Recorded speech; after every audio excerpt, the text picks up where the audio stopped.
Good morning, dear students. Today, I would like to discuss figures of speech. You all know very well what is figure of speech, but according to Wren, figure of speech is a departure from ordinary form of expression or ordinary course of ideas in order to produce a greater effect. Here, you see that we have classified figures of speech in different categories. This is the classification as given by Mr. Anil Awad. On the basis of similarity, we can classify the figures of speech as simile and metaphor. And this is not the exhaustive list of figures of speech, but you should consider this is as a selective list. So, on the basis of similarity, we have classified the figures of speech as simile and metaphor. In simile, the two objects of different kind are compared which has at least one point in common. For example, if I say that she is as beautiful as rose, so here we are comparing a girl with a flower. She is as beautiful as rose. So in simile, we compare two different things which have at least one point in common by using the words like so or as. If I say Maharana Pratap was a brave warrior like lion. So in this sentence we compare Rana Pratap with lion by using the word like. So it is also a case of simile. But in metaphor,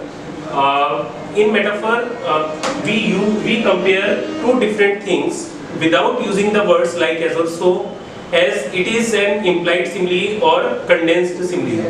In Hindi, we can say simile as upama alankar and metaphor as rupak alankar.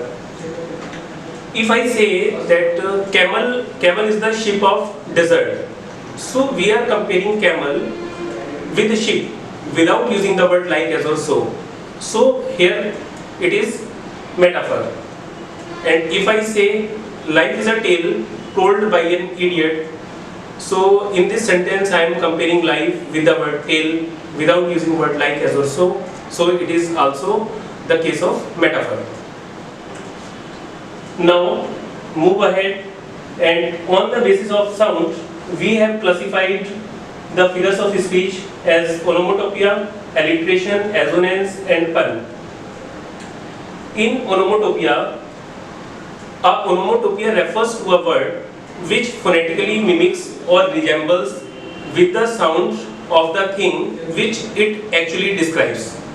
For example, I say hissing snakes.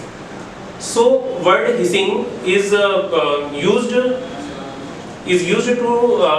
display the sound of snakes, and in buzzing bees the word buzzing is trying to show the sound of bees. So here is onomatopoeia.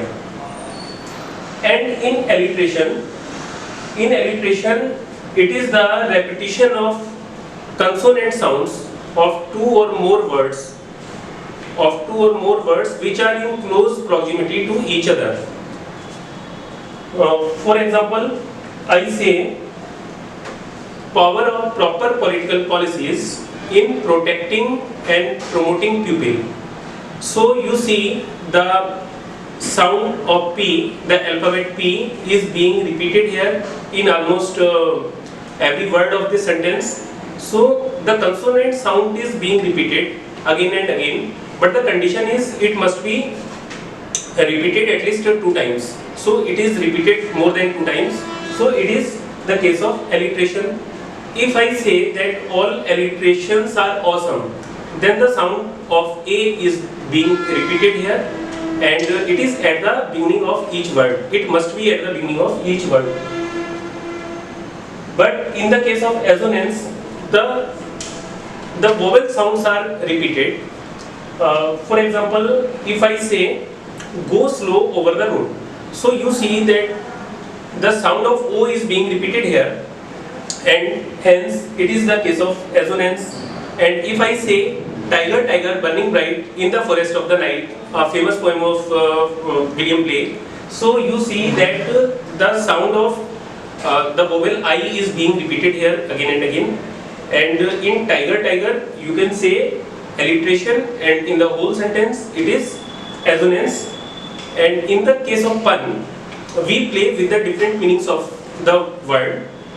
For example, I say Shakespeare was very fond of using pun in his works. If I say that a tire never tires, I think it is a famous tagline of our reputed tire company. A tire that never tires. Here we are using the word tire for an object and never tires as a verb. So both convey the different meanings. If I say is life worth living, it depends upon the liver. So liver is used as an organ of someone's body, and liver is also used for the person who wants to live his life. So liver is used in two different ways. If I say an ambassador is a person who lies abroad for the good of his country, then the word lie is used in two different senses. First, we are using the word lie as living, and secondly we are using the word lie as jhoot bolna. So it is pun. And in our next video, I would try to explain the next cases of association, difference, imagination, indirectness and construction. Till then, goodbye, have a nice day, stay blessed, keep shining. Thank you very much.